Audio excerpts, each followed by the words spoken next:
घटगाँ शिक्षयित्री को विदायकालीन संबर्धना।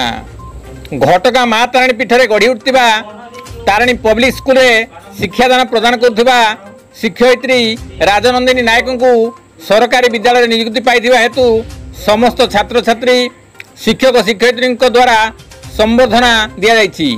एही कार्यक्रम को विद्यालय परिचालना कमिटी सह संपादक गुरु संजय कुमार दास सभापति अनुष्ठित सभारे वरिष्ठ शिक्षक बसंत कुमार पोलई मुख्य अतिथि भाव जोगदेइथिले एवं विद्यालय अध्यक्ष जगन्नाथ साहा परिचालना करथिले।